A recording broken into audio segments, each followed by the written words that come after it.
Okay, so my name's John, and I'm from an organization called Lucky PDF. And before I tell you what Lucky PDF is, I'm going to tell you a few things about what Lucky PDF isn't.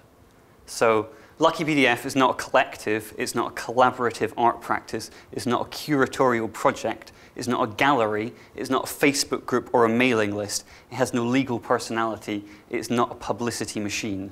It's not an online community, it's not an offline community, it's not a career path, it's not a poetic license, it's not a stepping stone, it's not an umbrella organization. And those, for those of you who are observant, you might notice those were in roughly alphabetical order. They're not quite. And I thought it was important to say a few things about the things that we aren't, because those were all things that we, at some point we thought we might be, or that we thought we might want to become, but as we've developed this project over the last 2 years, we've kind of moved beyond those, or just forgotten about those ideas as we've developed and worked out what it is that we're doing. So saying what Lucky PDF is a little bit more difficult, but I've come up with something that's about as true as I can manage at the moment, which is that Lucky PDF is the name for the things that we do. Which is kind of cheating, because it doesn't say what those things are or who that we is. But what those things are is maybe a bit easy, because I can show you a few of those things today. Who we are is a bit more difficult. So I'm not sure I really quite know, but we'll go into that in a bit. But I'm going to start with some concrete facts. So, in late 2008, a few months after I graduated from art school, my friend Ollie came to my house with some ideas for some exhibitions he wanted to put on and that he wanted some help with. And myself and Ollie and my two flatmates started working on these ideas and doing kind of plans and business plans and proposals and opening bank accounts and looking at kind of funding opportunities. And we sort of quickly realized that no one was probably ever going to give us any funding, and that the kind of funding we would get wouldn't be for the things that we wanted to do. So we started thinking about how we could raise funds for ourselves, and we were doing these kind of fundraiser parties that were kind of more to do with putting on bands and DJs and kind of getting people along and getting people to know this name of Lucky PDF. And we did that for kind of the end of 2008, this was, kind of for the last few months of that year, until people started asking us what it all was that we were fundraising for. So we kind of had to work that out. After I mean, like, we kind of were doing these fundraisers and discovered that it was the kind of thing we were quite good at, and that this became the thing that we did, that's what Lucky PDF was. But then it kind of had to move beyond that. So we did a few art exhibitions in this community centre in Peckham called the Unity Centre, which is just across the road from Burger King on Peckham High Street, if anyone knows it. And we had it for 2.5 days a week. There was a crash before us, and then afterwards it was used as a church, and we kind of had this block of time that we could use this space for. And we did kind of 3 exhibitions and kind of 3 live events, and we worked with artists to produce exhibitions, to produce the work and install the exhibitions, and kind of write exhibition texts, and we put on bands, and we ran a bar, and we served noodles, and there was dancing, and Lucky PDF became the name for the things that we did, which was great fun for a while.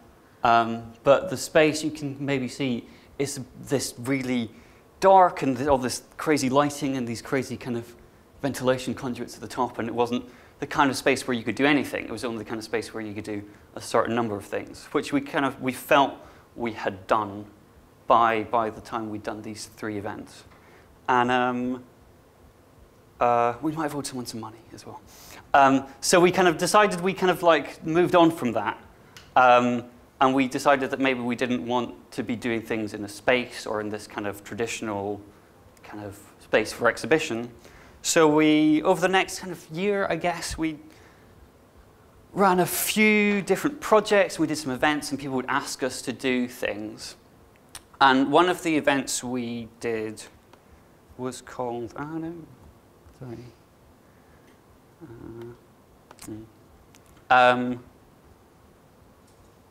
One of these projects was something called the Lucky Pages, which we got all of our mailing list and invited everybody on our mailing list to contribute adverts to kind of a directory of that mailing list.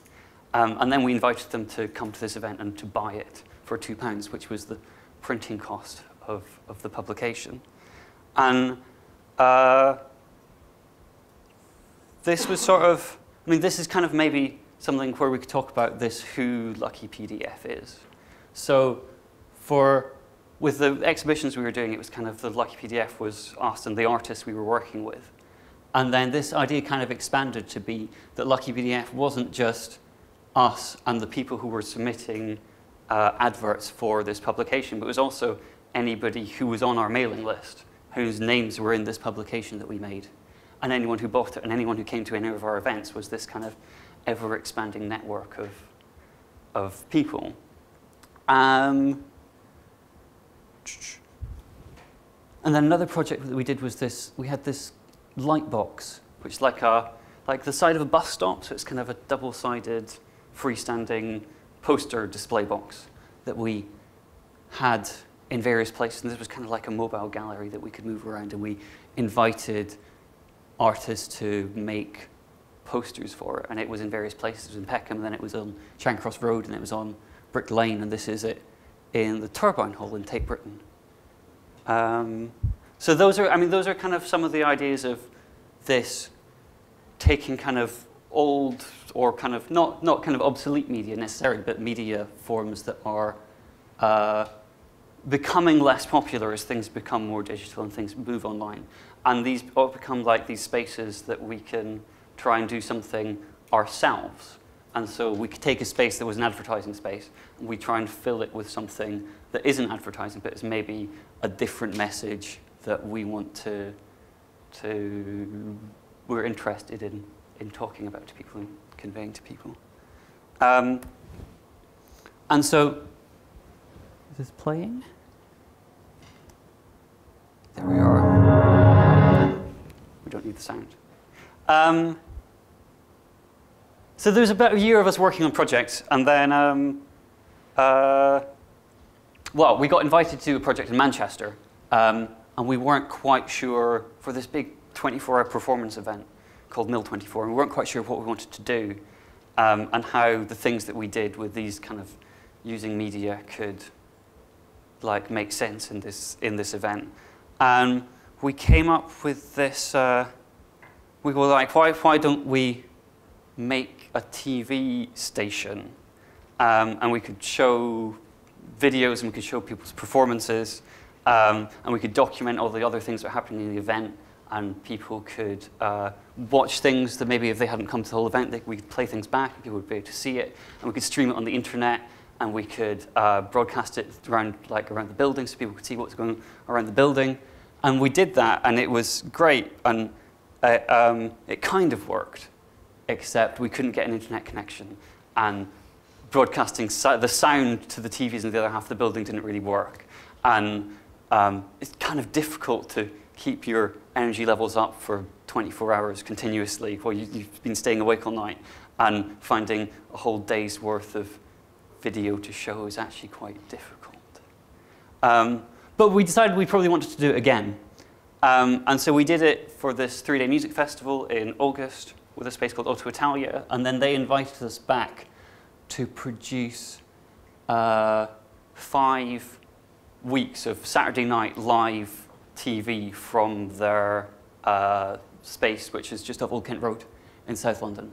So it was every Saturday night at 5 o'clock, we'd go live with this live TV show that we were making that was kind of basically everybody we knew who could lend a hand, we got along to film and to edit and to make promos like these that I'm showing you here. So these are promos for 5 promos for the 5 episodes that we made. And then filming, editing, and performing, and presenting, and all this kind of stuff. And so at the moment, television has become the thing that Lucky PDF does, to the extent that sometimes we even call ourselves Lucky PDF TV.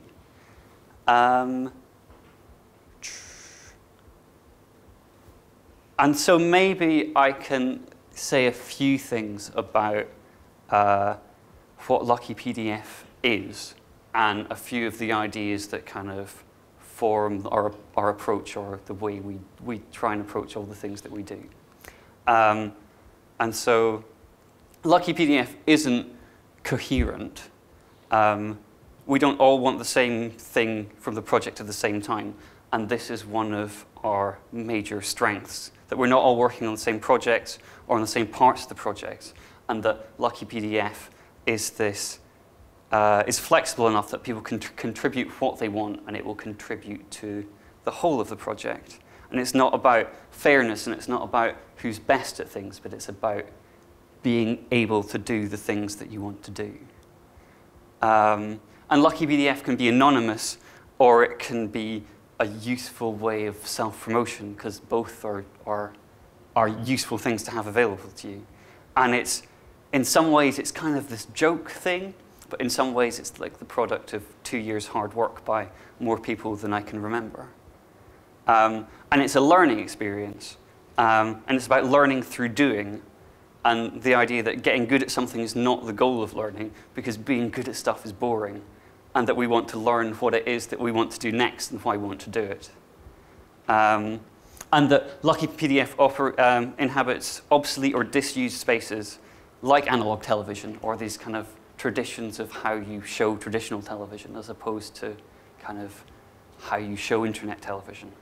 And these are places from which you can view the world and understand what has changed, and that interventions in these media are able to change our understanding of the media, if not necessarily able to change the media itself. And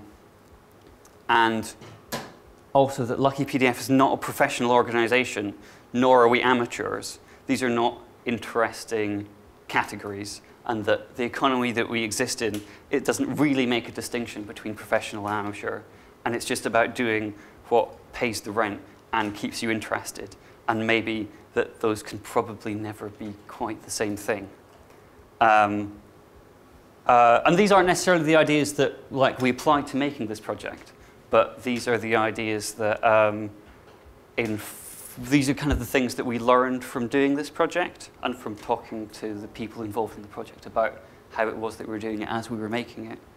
And that these are the ideas that will inform the next thing we do, which might be more television.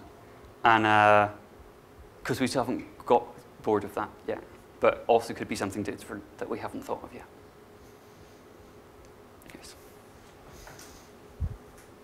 Yes. Sorry, that's it.